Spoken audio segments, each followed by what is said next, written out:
سلطان الأولياء الشيخ عبد الجلالي والشيخ عبد الكريم بن زمن المدني الحسن وزول ونجم الوطن الحبيب القدر رب الله الحبيب عبد الله بن عمر الشهادر وابن بكر واخوه الحبيب عبد الله بن عمر الشهادر وابن بكر واخوه المهدي والحبيب حسن والمسان عبد الله بن عمر الشهادري وابن الحبيب محمد بن علي الملك الحسن واخو العباس بن علي الملك الحسن وابن الحبيب وسن الحبيب الحبيب القطب الأفاق الحبيب عبد الله بن بكر بن عبد الله العباس وابن الحبيب القطب رب الله علي بن محمد بن عزيز الحبشي وعلى الدرار وابن الثلاثة وسن قرب مجمعين واولاد الحبيب علي واخوان القدر وسن مجمعين واولاد الحبيب ثم رؤوس الحبيب محمد الاسلام واخوان الحبيب احمد واخو علي بن علي الحبشي وسن مجمعين وابن القدر رب الله الحبيب بكر بن محمد بن عمر السكاب والحبيب علي بن العزيز بن هاشم السكاب وابن الحبيب وابن الحبيب القدر رب الله الحبيب صالح بن موسى عبد السلام وسن تقول الحبيب مسلم هذا الحبيب الحبيب عبد الكريم وابن الحبيب جعفر بن شيخنا الشيخ السكر بكيه بن بكيه بن برسول وابن رسول محمد علي محمد عرشة البجاري وصول مبروك ثم القدر رب الله الحبيب حسين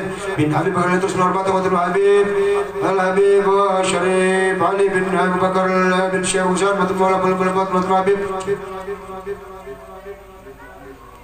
الحبيب علي بن عبد الله بن شهاب الدين والحبيب عبد الله بن علي بن شهاب وسولي وابن من وتمر الحبيب درجات الحبيب ابراهيم بن الحبشي واخوانه الحبشي وازواجه الشريفه قريشين بن الحبشي والحبيب علي والوتم الحبيب علي بن محمد بن حسن الحسني وابن الحبيب ثم رز الحبيب وتم الحبيب عمر بن عبد الله الجبري وتم رز الحبيب وتم رز الحبيب علي بن مدارس على بن بن سلم الجبري وتم البال وتم الحبيب ومحمد بن عبد الجبري وتم الحبيب بن ادريس بن الجبري والحبيب علي بن ياسر الجبري وزوج قاضي بن عبد الرحمن الحبشي واولاد الوطن الحبيب ابراهيم بن علي بن سالم بن حسين الحبشي وثم رؤوس الحبيب الحبيب حسين بن ياسر الحسني وثم رؤوس الحبيب رؤوس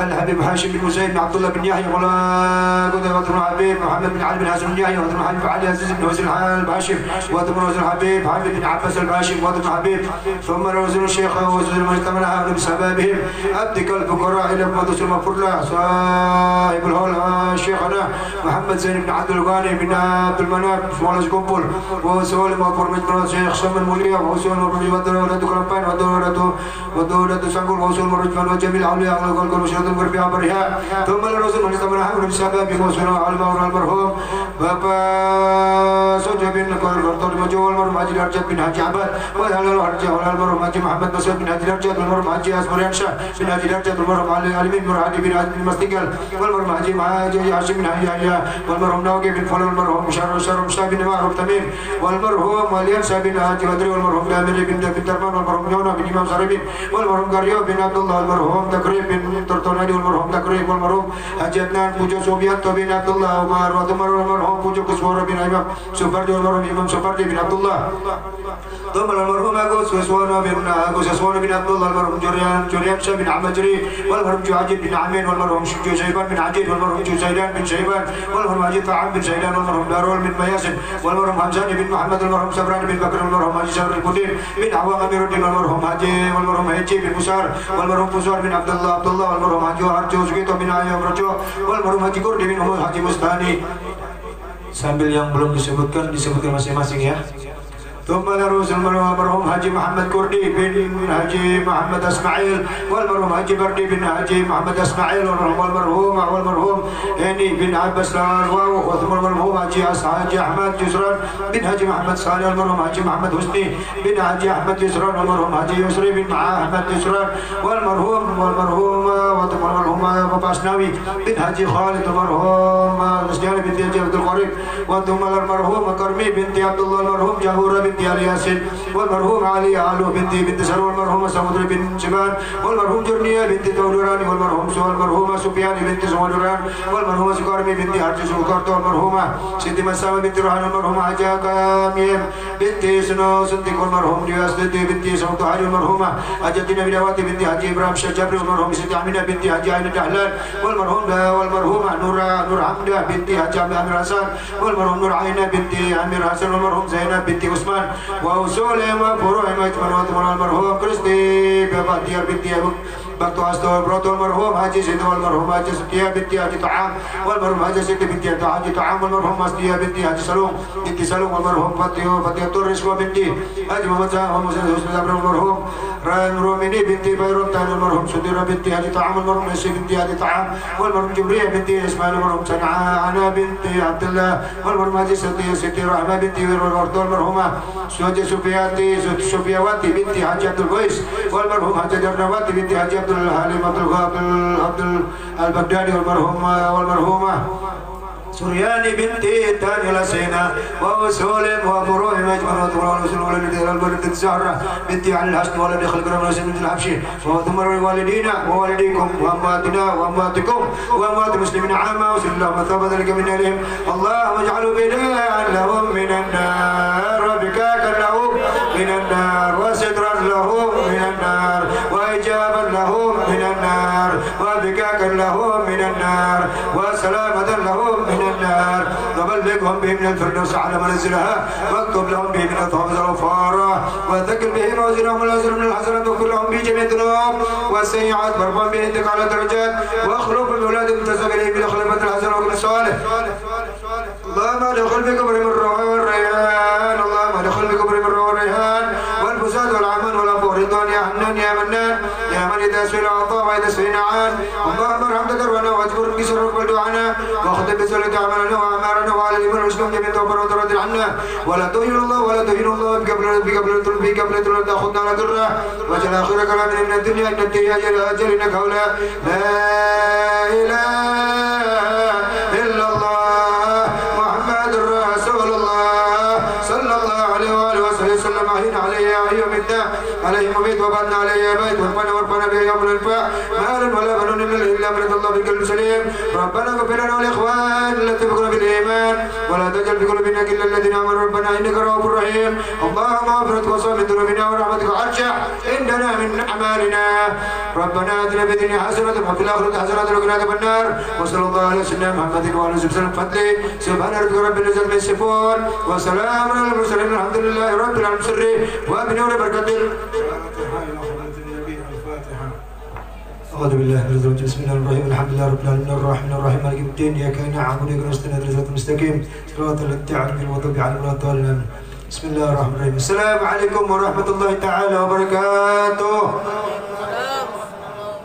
بسم الله ما شاء الله لا يأتي بالخير إلا الله بسم الله ما شاء الله لا يسرف سوء إلا الله بسم الله ما شاء الله ما كان من نعمة فمن الله بسم الله ما شاء الله لا حول ولا قوة إلا بالله اللطيف الحمد لله رب العالمين حبيبنا نستعين على أمر الدنيا والدين والصلاة والسلام على سيدنا ورسول الله محمد بن عبد الله وعلى آله وصحبه أجمعين سبحانك لا علم لنا إلا ما علمتنا إنك أنت العليم الحكيم ربي اشرح لي صدري ويسر لي أمري واحلل عقدة من لساني يفقهوا قولي أما بعد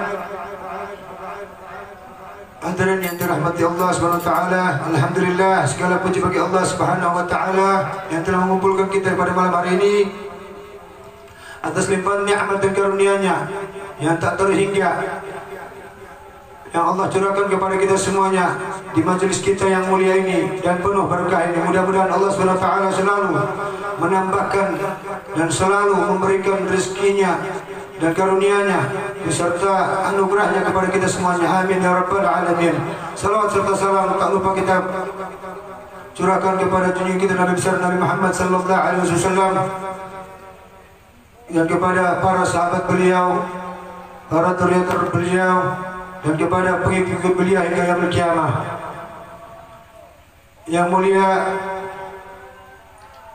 Al-Muhtaramun, guru kita bersama akhina fillah Al-Habib Abdurrahman bin Abdullah bin Syihabuddin mata Allah betul hayat insyaallah. Allah sehatkan beliau, Allah kabulkan segala hajat beliau, Allah berikan beliau duriah yang saleh wa salehat insyaallah. Allah angkat segala penyakitnya insyaallah. Allah berikan kesehatan atau afiat tamah.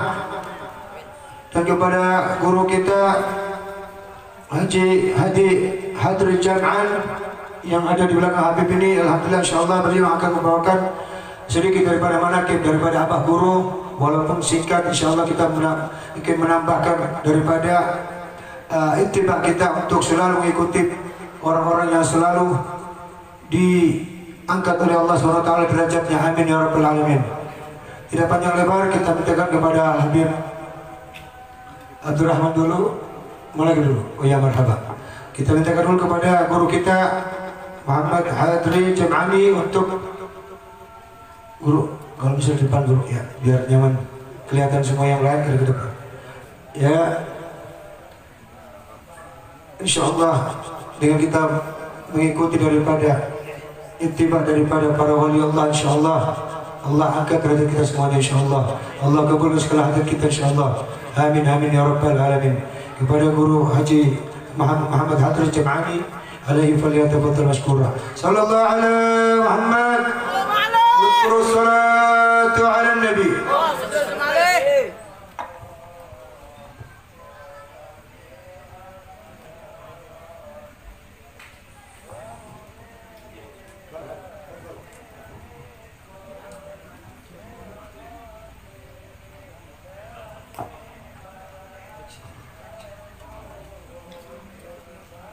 Assalamualaikum warahmatullahi wabarakatuh.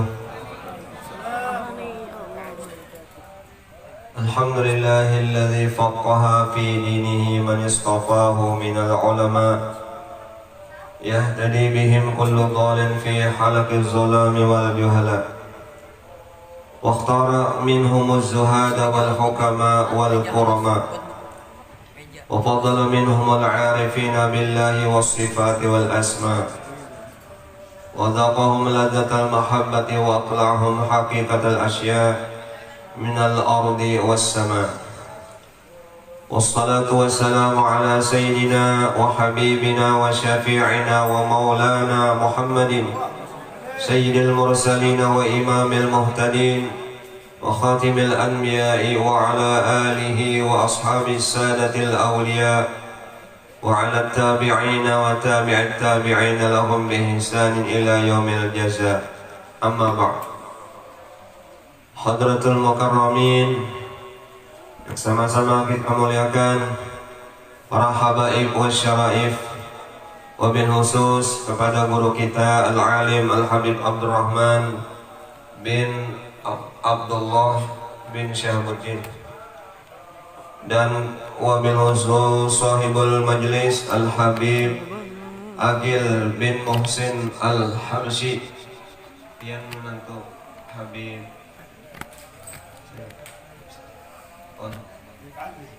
Habib Ali, Masya Allah.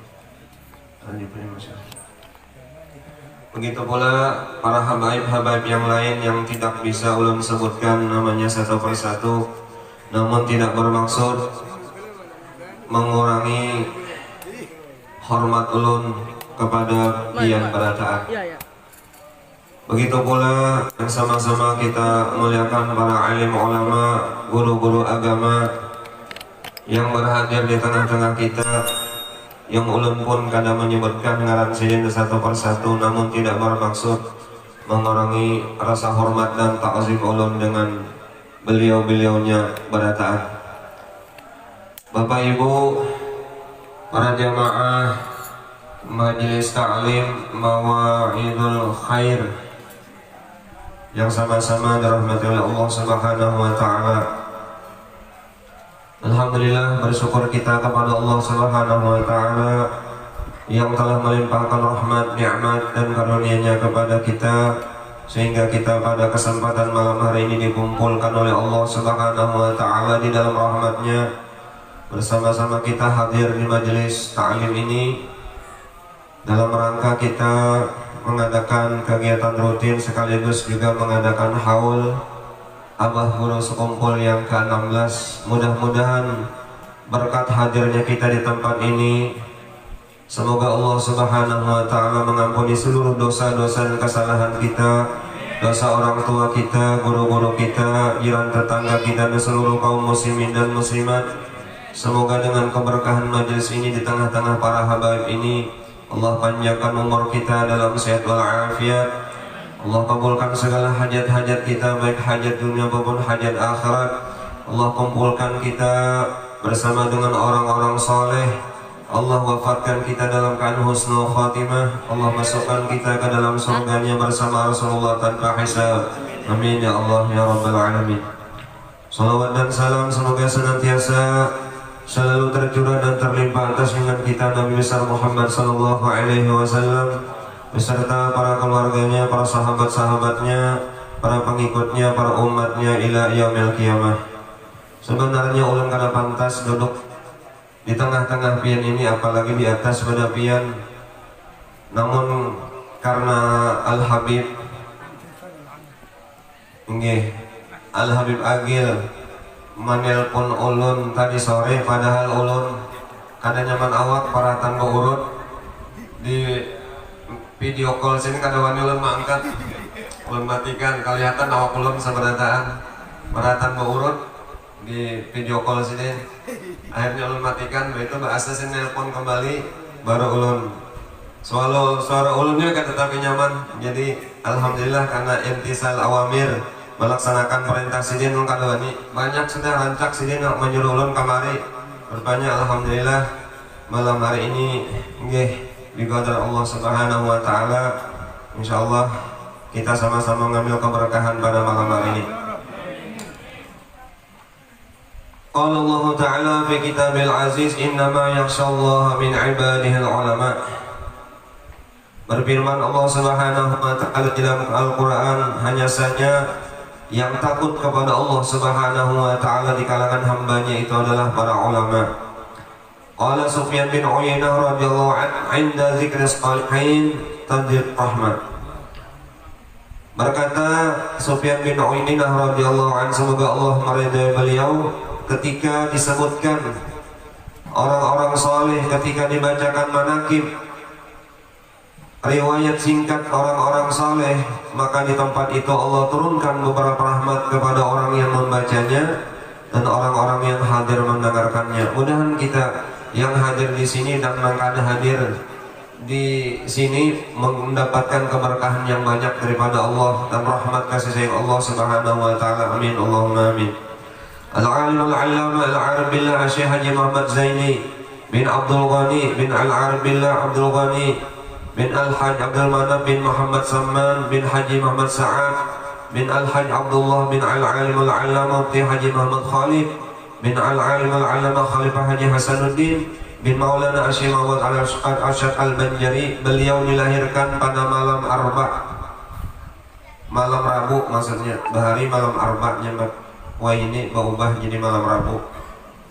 Malam Arba tanggal 27 Muharram tahun 1361 Hijriah, bertepatan dengan tanggal 11 Februari 1942 Miladiah di Kampung Tunggul Irang Seberang, Kota Martapura. Nama beliau semenjak kecil adalah Kusyairi. Sejak kecil termasuk salah seorang yang mahfuz, yaitu satu keadaan yang sangat jarang terjadi kecuali bagi orang-orang pilihan Allah yang sudah ditentukan Allah Subhanahu wa taala. Beliau adalah salah seorang anak yang mempunyai sifat-sifat dan pembawaan lain dari yang lain. Di antaranya beliau tidak pernah ihtilam. Ihtilam itu artinya seseorang yang mengalami akil balik. Laki-laki itu biasanya lewat mimpi basah. Jadi ihtilam itu mimpi basah. Mun kita ngarannya bakameh ditilam. Al-alim al-allama al-arab billah Syekh Haji Muhammad Zaini bin Abdul Ghani sejak kecil selalu berada di samping kedua orang tuanya dan nenek beliau yang bernama Salbiah, yang memeliharanya dengan penuh kasih sayang namun disiplin dalam pendidikan, sehingga di masa kanak-kanak beliau sudah mulai ditanamkan pendidikan tauhid dan akhlak oleh ayah dan nenek beliau sendiri, serta belajar membaca Al-Quran. Dengan demikian, guru pertama dalam bidang tauhid dan akhlak adalah ayah dan nenek beliau sendiri yang selalu berada di samping dan memimpinnya. Meskipun kehidupan ekonomi kedua orang tua beliau dalam keadaan yang sangat lemah, namun mereka selalu perhatikan untuk membantu dan meringankan beban guru yang mengajar anak mereka membaca Al-Quran. Sehingga setiap malam beliau diberikan diberikan bekal sebotol kecil yang berisi minyak tanah untuk dihadiahkan kepada guru mengajar Al-Quran nang Bangaran Muhammad Hasan Kampung Pasayangan yang mengajari Al-Quran abah guru semenjak kecil. Ya, jadi Sidin ini memang mulai halus kecil sudah dididik untuk bersifat dermawan. Buktinya saban malam ketika hendak tulak mengaji kawadah perguruan dibekali oleh Abah Sidin sebotol minyak tanah yang dihadiahkan kepada guru mengaji Sidin nang Bangaran guru Muhammad Hasan Kampung Pasayangan. Untuk apa minyak tanah? Bahari belajar pakai lampu tembok, jadi pakai minyak tanah. Menghidupi api gasan memasak juga pakai minyak tanah. Belum ada kompor gas. Dalam usia lebih kurang 7 tahun, beliau sudah mulai belajar di Madrasah Kampung Keraton Martapura selama 2 tahun. Kemudian meneruskan ke Madrasah Darussalam Martapura sampai tamat dan tidak pernah sekolah SD. Guru-guru al-ilm al-allama al-arif billah Syekh Haji Muhammad Zaini bin Abdul Ghani yang pertama di tingkat tahdiri atau ibtidai di Keraton Ibtidaiyah. Pertama Guru Muhammad Zaini Umar, kemudian Guru Abdul Muiz. Kemudian di tingkat tahdiri atau ibtida Darussalam, Guru Sulaiman, Guru Haji Abdul Hamid Husin, Guru Haji Mahalli Abdul Qadir, Guru Muhammad Zain, Guru Haji Rafi'i, Guru Syahran. Di tingkat sanawi atau aliyah Darussalam, guru beliau adalah Guru Haji Husin Dahlan, Guru Haji Salman Yusuf, Al-Alim Al-Fadil Haji Sya'rini Arif, Al-Alim Al-Fadil Haji Husin Qadri, Al-Alim Al-Fadil Haji Salim Ma'ruf, Al-Alim Al-Fadil Haji Salman Mulia, Al-Alim Al-Fadil Haji Salman bin Abdul Jalil. Kemudian yang keempat guru-guru di bidang tajwid, yaitu Al-Alim Al-Fadil Haji Sya'rini Arif, Al-Alim Al-Fadil Al-Qari Al-Hafiz Al-Haj Nasrun Tahir, kemudian Al-Alim Al-Fadil Haj Aini Kandangan. Kemudian yang kelima guru khusus di bidang tasawuf dan suluk, Al-Alim Al-Allamah Haji Muhammad Syarwani Abdan Bangil, Al-Alim Al-Allamah Kiai Palak Bogor, kemudian Al-Alim Al-Allamah Al-Arif Billah Al-Qutub Asy Sayyid Muhammad Amin Qutbi. Nah, jadi dari penyampaian ini jelas keilmuan beliau bersumber daripada guru-guru yang muktabarah, guru-guru yang bisa diperpegangi. Jadi beliau banyak berguru dengan para alim ulama, para tokoh-tokoh yang memang sudah kadar keilmuannya itu luar biasa. Namun kita, wah ini berguru kadang di Google, Mbah Google. Jadi kada jelas sanad dan rawinya kada tahu. Ya, jadi kalau sidin kawa diumpati, kenapa? Karena mata rantainya sampai kepada Rasulullah SAW dalam berbagai bidang ilmu.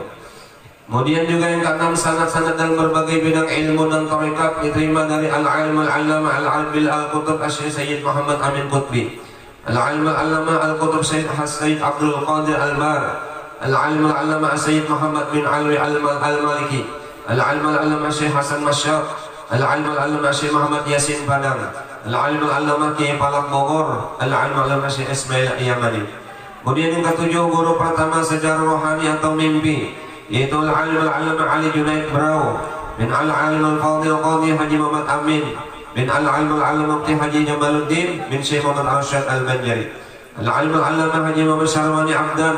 Kemudian Al-Alim Al-Allamah Haji Muhammad Syarwani Abdan menyerahkan kepada Kiai Palak Bogor. Seterusnya Kiai Palak Bogor menyerahkan kepada Al-Alim Al-Allamah Al-Arif Billah Syekh Al-Qutub Sayyid Muhammad Amin Qutbi. Kemudian Sayyid Amin Qutbi beliau menyerahkan kepada Syekh Muhammad Arsyad Al-Banjari yang selanjutnya langsung dipimpin oleh Rasulullah SAW. Atas petunjuk Al-Alim Al-Ali Junaid Brau, beliau dianjurkan untuk belajar kepada Al-Alim Al-Fadil Haji Muhammad Gadung Rantau bin Al-Alim Al-Allamah Haji Salman Al-Farisi bin Al-Alim Al-Fadil Qadhi Haji Mahmud bin Asiyah binti Syekh Muhammad Arsyad Al-Banjari mengenai masalah Nur Muhammad. Maka dengan demikian di antara guru beliau tentang Nur Muhammad antara lain adalah Al-Alim Al-Fadil Haji Muhammad tersebut di atas.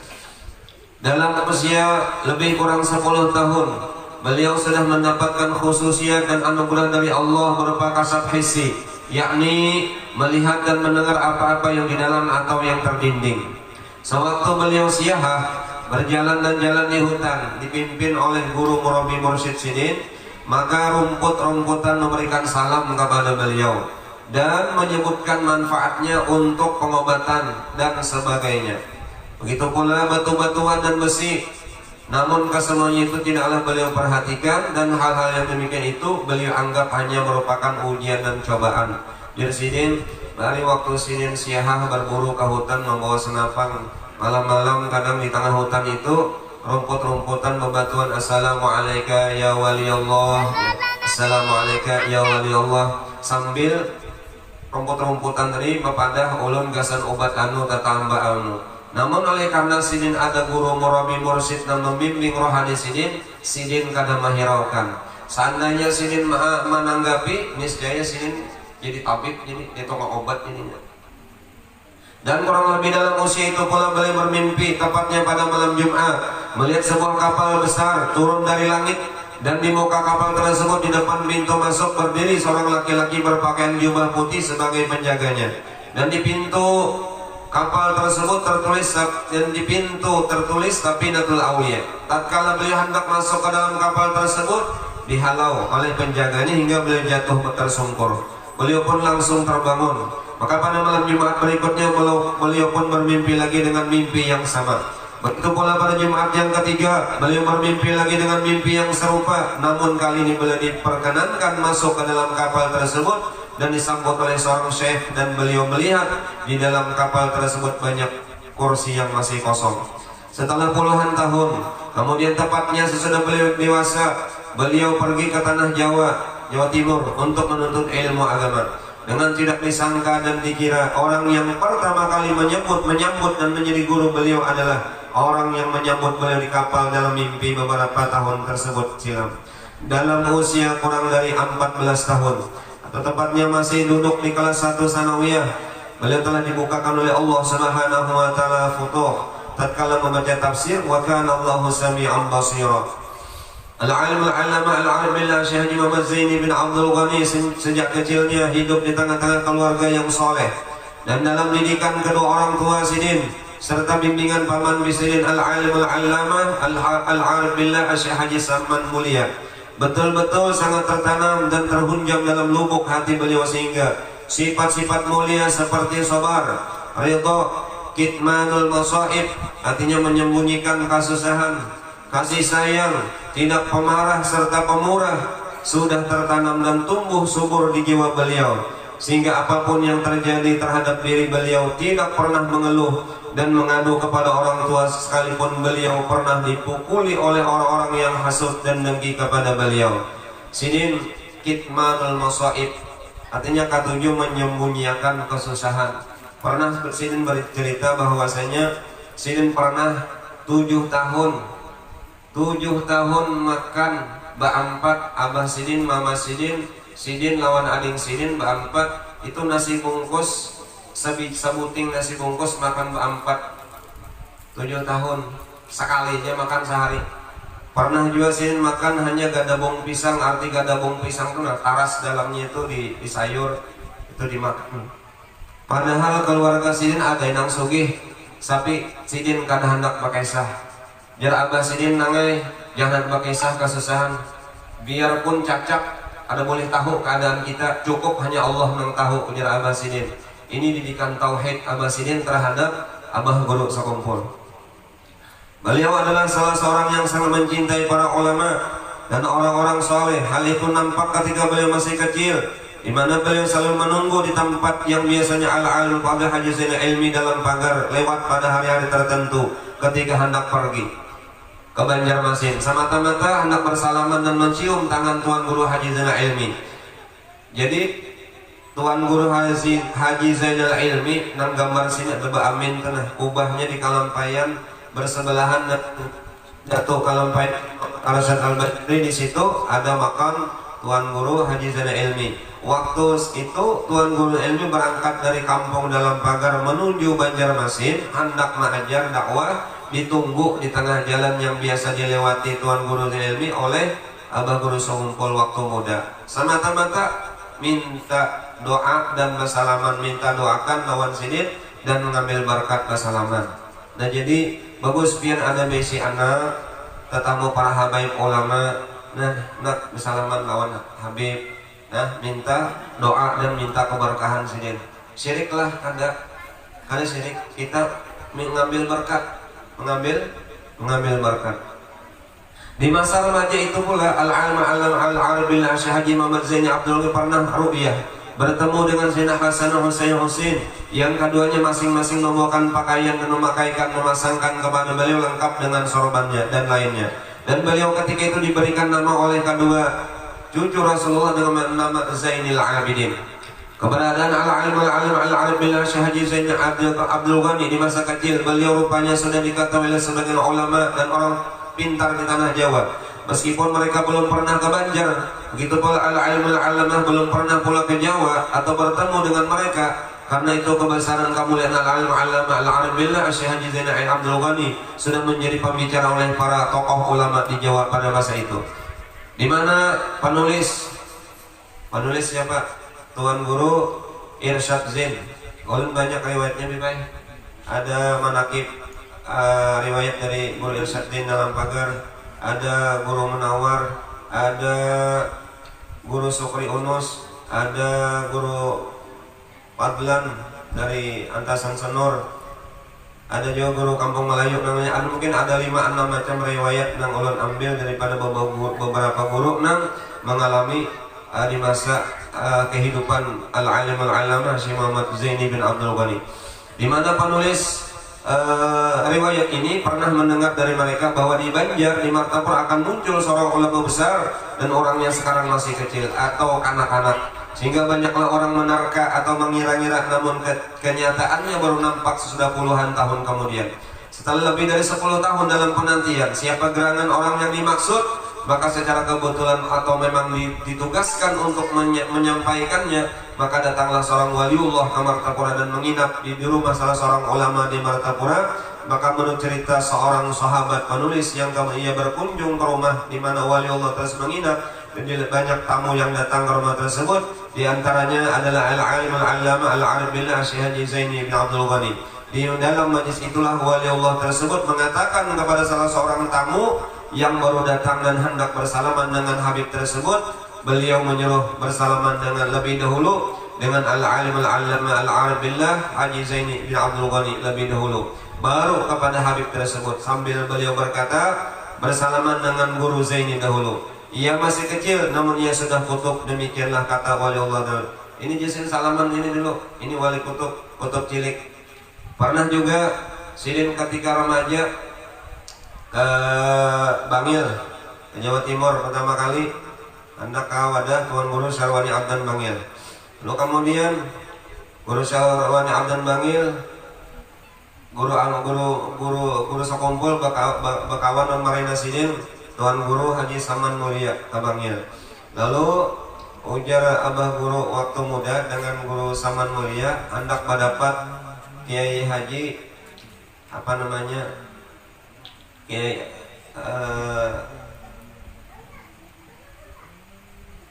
di sini anak mendapat seorang ulama di Jawa Timur. Jadi ada ingat pengarannya. Jadi jalan Sidin hendak mendapat, kemudian dibawa oleh Guru Bangil. Dia Guru Bangil kena sampai ke sana sebelum subuh, sebab Sidin ada pengajian. Kemudian ujar Guru lalu berangkat ke sana, sampai di sana, lalu kemudian ditemui oleh Abah Guru waktu itu. Kiai tadi sedang sholat subuh, kemudian sampai sholat subuh banyak tamu-tamu sini dan datang. Kemudian setelah itu begitu Abah Guru datang di situ dengan Guru Saman Mulia, dilihat oleh kejauhan oleh Kiai tadi, Kiai Hamid Pasuruan, namanya Kiai Haji Hamid Pasuruan. Dilihat dari kejauhan ada datang Abah Guru waktu muda dengan Guru Saman Mulia. Kemudian disambut, ditepuk pundaknya Abah Guru di masa remaja itu oleh Kiai Hamid Pasuruan. Jasin Gubernur Kalimantan datang. Gubernur Kalimantan datang, artinya pangkat kebesaran Sidin dilihat, dikasyaf oleh Kiai Haji Kiai Hamid Pasuruan waktu itu. Kemudian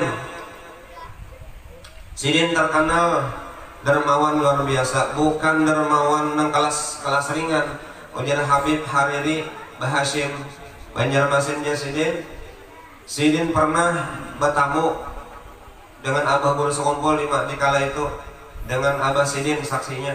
Di tengah malam di kiau Abah Guru bailang. Sampai di sana Abah Guru rupanya apakah Sidin menyiapkan banyak macam-macam. Tiba-tiba semilit ada kotak-kotak supermi banyak supermi banyak. Kemudian Habib tadi dalam hati hendak bertakun kotak apa isinya. Sekalinya dikasyaf oleh Abah Guru, ketawa abah guru, Beb, tolong tugas pian nih bagikan ini.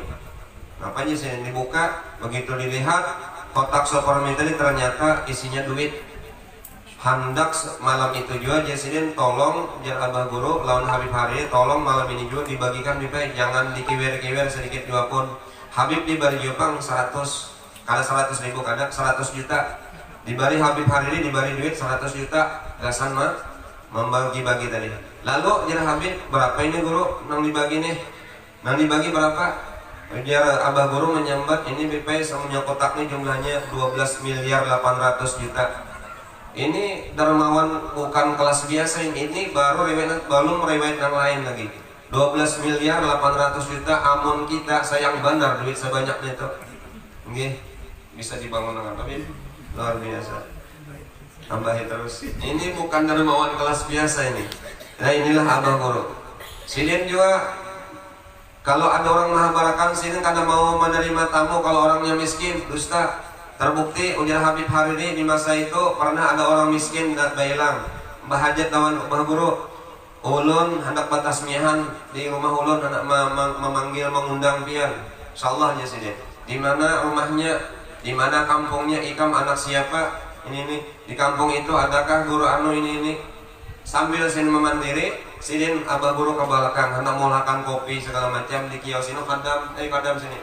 Ini duit nah, duit. Ikam belanja ke pasar, nukar beras sekarung, nukar intalo berapa piring kah, nukar sayur mayur, nukar ini segala macam, habis akan duit sambil sin memandiri.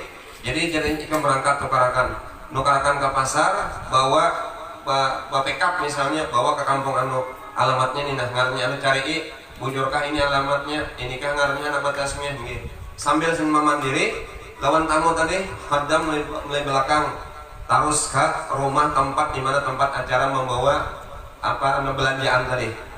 Sambil mandiri, selesai mandiri, bulik, begitu bulik sudah ada kiriman abah guru di rumah itu tadi. Dan sidin kada pada siapa nama menyumbang, justru padahal sidin menyumbang ini adalah Haji Anu, Mamasi Anu. Padahal nang sin sambat adalah musuh sidin, nang katuju menyambati sidin, memfitnah sidin, musuh sidin, dipadakan itu menyumbang lawan nang sahibul hajat tadi. Ayo akhlaknya luar biasa. Amun sudah itu insyaallah jar Habib Hari 98% pasti datang sini ke tempat acara.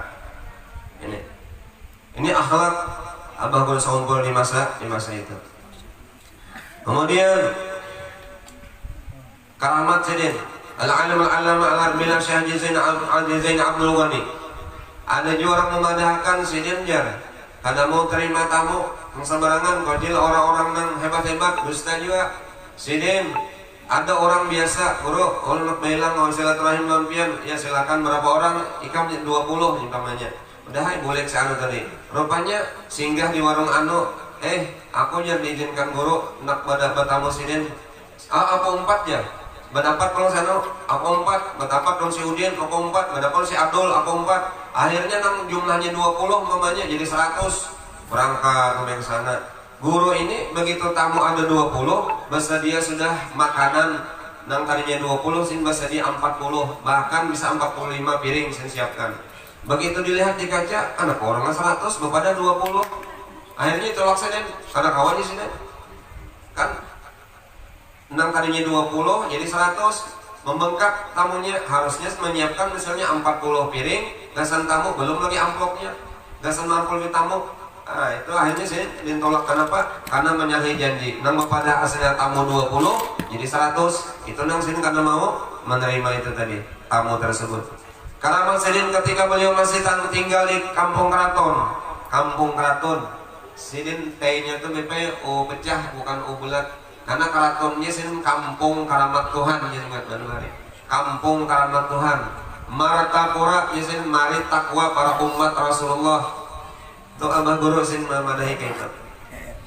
Alhamdulillah, ulun sempat 5 tahun lawan sidin. Alhamdulillah. Ketika beliau masih tinggal di keraton, di mana biasanya setelah selesai pengajian atau pembacaan maulid, beliau berbincang-bincang dengan beberapa orang murid yang masih belum pulang sambil bercerita tentang orang-orang tua dahulu. yang isinya untuk dapat diambil pelajaran dalam meningkatkan amalnya. Tiba-tiba beliau bercerita tentang buah rambutan yang pada waktu itu belum musimnya, belum musim rambutan. Bakesah ya ada rambutan lah, nyaman lah di sini. Dengan tidak disadari dan dikata oleh para yang hadir beliau pada saat itu, beliau mengacungkan tangan ke belakang, kemudian nampak di tangan beliau sebiji buah rambutan yang masak. Tercenganglah hadir semuanya, termasuk penulis Guru Irsyad Zain dalam Pagar Seni yang melihat hal demikian itu. Ini karamat caranya. Pada satu yang kedua, pada satu musim kemarau yang panjang, di mana hujan sudah lama kada turun sehingga sumur-sumur sudah hampir mengering, maka cemaslah masyarakat ketika itu dan mengharap hujan akan segera turun. Melihat hal yang demikian banyak orang yang datang kepada beliau mohon minta doa agar hujan segera turun. Kemudian beliau lalu keluar rumah menuju ke sebuah pohon pisang yang berada di dekat rumah beliau, lalu beliau goyang-goyangkan pohon pisang tersebut dan tidak berapa lama hujan pun turun berkat keramat sidin. Jadi orang ini musim kemarau, kada hujan, sumur mengering, tanah bengkang, akhirnya masyarakat minta doa lawan sidin supaya hujan turun pada rumah. Ada pohon pisang digoyang-goyang sidin, kada luas turun hujan. Kita bang misalnya turunnya pada rumah melihat ada pisang tetangga goyang-goyang disasahi, kira-kira disasahi oleh tetangga. Kenapa? Pisangku digoyang-goyang kan habis pisangku. Oke. Nah demikianlah sedikit sekelumit tentang manaqib Abah Guru Sekumpul. Mudah-mudahan dengan berkat kita membaca manaqib sidin, Allah Subhanahu wa taala mengumpulkan kita lawan sidin. Sebab ujar Sultanul Arifin Syekh Abu Yazid Al-Bustami beliau mengatakan ahbib awliya Allah liyuhibbuka fa inna Allah ta'ala yanzuru ila qulubi awliya'i fala'allahu yanzuru ila ismika fi qalbi wali fayaghfira laka. Ujar Sultanul Arifin Syekh Abu Yazid Bustami mengatakan cintailah awliya-awliya Allah supaya mereka mencintai engkau, karena Allah Subhanahu wa taala itu senantiasa memandang di dalam hati para walinya. Bisa jadi Allah Subhanahu wa taala akan memandang nama engkau di dalam hati wali tersebut menjadi sebab engkau mendapatkan ampunan Allah Subhanahu wa taala. Demikian, mudah-mudahan ada keberkahannya untuk kita berataan, wabil khusus kepada diri pribadi ulun jika salah khilaf, ampun maaf, minta ridho, wabil khusus kepada sahibul majlis pada kesempatan malam hari ini. Wassalamualaikum warahmatullahi wabarakatuh. Assalamualaikum warahmatullahi wabarakatuh. Berikutnya kita mintakan kepada Al-Habib Abdul Rahman untuk melanjutkan sedikit ya. Alaihi barakatuh masykurah. Sallallahu alaihi Muhammad. Assalamualaikum warahmatullahi wabarakatuh. Alhamdulillah wassalatu wassalam ala Rasulillah Muhammad ibn Abdullah wa ala alihi wa sahbihi wa man walah, amma ba'du. Al-Mukarramun, para habaib, para guru-guru, para tokoh masyarakat, para muhibbin, pencinta Nabi besar Muhammad SAW, wabil khusus sahibul majlis akhina al-habib Aqil bin Husain al-Habshi, matta'anallah bituli umrihi wa hayatihi, amin ya rabbal alamin. Yang kita muliakan guru kita, Guru Muhammad Hadiri Jam'an, yang barusan kita dengarkan sekelumit manaqib yang bisa mengobati penyakit zahir dan batin kita dan mengangkat derajat kita, bahkan menjadikan kita orang yang bisa dekat dengan Rasulullah dan dengan Allah. Kenapa begitu? Ketika kita saja kalau mau ngecas HP, tidak ada casannya misalnya. Mau ngecas HP tapi kabelnya ini tidak sampai. Kabelnya ini tidak sampai ke listrik. Carilah kabel yang nyampe ke listrik. Buat colokan ada kabel sambungannya. Gara-gara kita colok di situ, padahal kita nggak sampai ke listrik, tapi kita sambungkan dengan yang nyambung, bisa ngecas kita, kena airnya, listriknya. Sebab apa? Sebab kita sudah mencolok dengan kabel yang nyambung. Begitu juga kita hari ini, kita dengarkan ceritanya Guru Zaini ini, seseorang yang nyambung dengan Nabi Muhammad. yang cinta dengan Allah Subhanahu wa Ta'ala. Berkat kita dengarkan cerita ini, pemberian yang paling besar Allah berikan, keramat yang paling besar. Kita sekarang di Kalimantan ini banyak benar manusia bisa kenal sama Nabi Muhammad, kenal Allah dengan wasilah beliau. Oh, ini karomah besar, keberkahan yang paling besar yang Allah turunkan kepada manusia ketika dia bisa dekat dengan Allah dan dekat dengan Rasulullah SAW. Hadirin rahimani wa rahimakumullah. Memuliakan orang yang dimuliakan oleh Allah ini pahalanya besar benar. Kenapa kita katakan pahalanya besar benar? Contoh saja. Iblis. Amalan iblis ini berat benar sudah. Tidak ada satu tempat, satu jengkal kecuali iblis pernah sujud di situ. Sampai diangkat kedudukan iblis ini menjadi pemimpinnya malaikat. Malaikat semuanya nunduk sama iblis.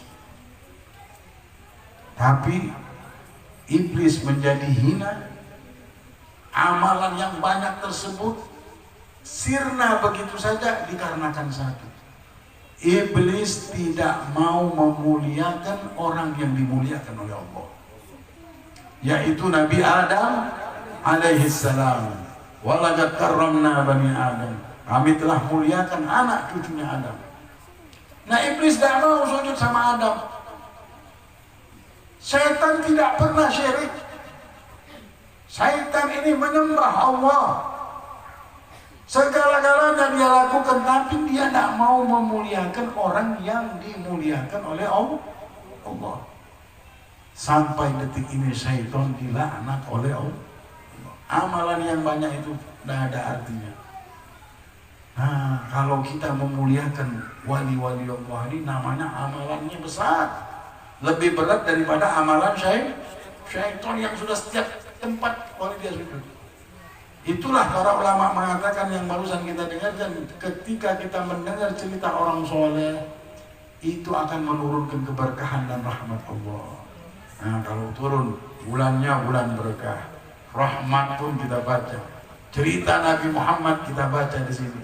Ya Allah, tempat ini penuh malaikat, penuh rahmat, penuh keberkahan. Mudah-mudahan Allah jadikan malam ini malam yang berkah untuk kita, malam yang bisa merubah nasib kita. Ya Allah, rubahlah keadaan kami dengan keberkahan yang turun di majelis ini, dengan keberkahan para aulia, syafaat Nabi Muhammad. Engkau rubah keadaan ahli maksiat menjadi ahli taat, yang jauh denganmu menjadi dekat, yang tidak memiliki cinta menjadi cinta denganmu dan kekasihmu Muhammad, yang hina hidupnya hina engkau jadikan mereka orang mulia. Ya Allah, mulia di sisimu, mulia di keluarganya, mulia di kerabatnya. Ya Arhamar Rahimin, orang-orang yang terhina dengan kemiskinannya engkau muliakan. Ya Rabb, bukakan pintu rezeki mereka. Ya Allah, orang-orang yang hina di muka bumi ini dengan dosanya, ya Allah, rubah dosanya dengan pahala dan ampunanmu. Ya Allah, jadikanlah mereka ahli taat. Engkau rubah keadaan kami. Ya Allah, ya Karim, ya Arhamar Rahimin, yang dalam keadaan ketakutan hidup di muka bumi ini, ketakutan menjalani perjalanan hidup di dunia yang sementara sampai akhirat. Engkau rubah keadaan kami menjadi aman. Ya Allah, aman memikirkan anak, aman memikirkan keluarga, aman memikirkan keturunan dengan berkah ini. Ya Rabb, majlis inilah yang kau bagikan rahmat. Di mana lagi kami mencari berkah, di mana lagi kami mencari rahmat dan anugerahmu. Ya Rabb, jangan lepaskan kami tangan kosong di majlis ini. Ya Allah, sehingga nasib kami dapatkan di tempat-tempat seperti ini. Rabbana atina fid dunya hasanah wa fil akhirati hasanah wa qina adzabannar. Wa sallallahu ala sayyidina Muhammadin wa ala alihi wasallam. Walhamdulillahi rabbil alamin. Wal 'afu minkum. Wassalamu alaikum warahmatullahi wabarakatuh. Kita doakan untuk kesembuhan khususnya kepada Haji Muhammad Hendra bin Haji Muhammad Kurdi bin Haji Muhammad Asmail. Beliau habis cuci darah, insyaallah diangkat penyakitnya. Allah berikan kesehatan, afiat, tamah, berkatul umur, berkatul Rasul. Juga kepada Haji Nurmas dan juga pada Haji Rizka Handayani binti almarhum Haji Mardi, Zahra Humaira binti Haji Zaidi Zaldi Hamdan, wa Aisyah Mumtazah binti Haji Zaldi Hamidan. Allahumma ishfi shifan la syafi syifau la yughadiru saqaman wala alama. Siapapun yang lagi sakit, orang tua kita, saudara kita, tetangga kita yang lagi sakit, insyaallah Allah angkat segala penyakit-penyakitnya insyaallah. Allahumma shalli wa sallim ala sayyidina Muhammadin tabil qulubi wa dawa'iha wa afiyatul abdan wa shifaa'iha wa nurul absar wa dhiyariha wa qudil arwah kita ya wa ala alihi wa sallam. Allahumma shalli wa sallim ala sayyidina Muhammadin sahib at-taj wal mi'raj wal buraq wal alam ودافع البلاء والوباء والمرض والعالم جسم طارق معطر وهذا منور والاسم مطلوب مرفوع موضوع على اللوح الكرم شمس الدهاء بدر الدجى نور الهدى مصباح الظلام سيد الكونين والشيخ الثقلين عبد القاسم سيدنا محمد بن عبد الله بن ابي طالب من هاشم شد العرب والعجم من الهرم محبوب عند رب المشرق والمغربين فيا ايها المسلمين المستقبلين الجمالي صلوا عليه وسلم تسليما. اللهم صل وسلم على سيدنا محمد. اللهم انا نسال الله العافيه وتم العافيه ودوام العافيه واشكر على العافيه والغنى عن الناس. اللهم فارج الهم وكاشف الغم وجب الدعوات المضر من الدنيا والاخره والرحمة ومن ترحمنا فرحمنا برحمة تكون رحمة سواك. اللهم صل وسلم على سيدنا. اللهم اشفي شفاء لا شافي لشفاء ولا يقدر سكون ولا علامة يا كافية وافية كافية وافية كافية وافيك من كل التعب الشديد والمرض الشديد والجيش العديد بجاه سيدنا رسول الله محمد رسول الله صلى الله عليه وسلم بسره وبنور بركته وبنور الفضل. يا حضرة النبي الفاتحة. أعوذ بالله من الشيطان الرجيم. بسم الله الرحمن الرحيم. الحمد لله رب العالمين الرحمن الرحيم مالك يوم الدين إياك نعبد وإياك نستعين اهدنا الصراط المستقيم صراط الذين أنعمت المغضوب عليهم ولا الضالين آمين آمين ya rabbal alamin.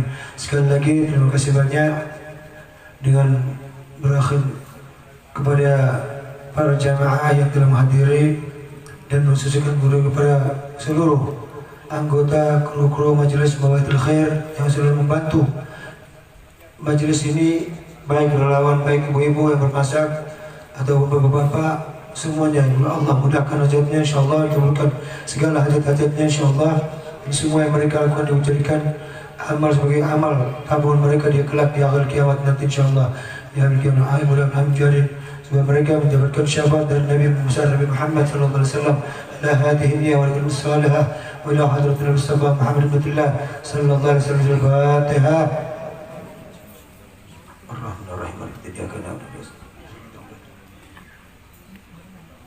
Bismillahirrahmanirrahim. La ilaha illallah al-mawjud fi kulli zaman.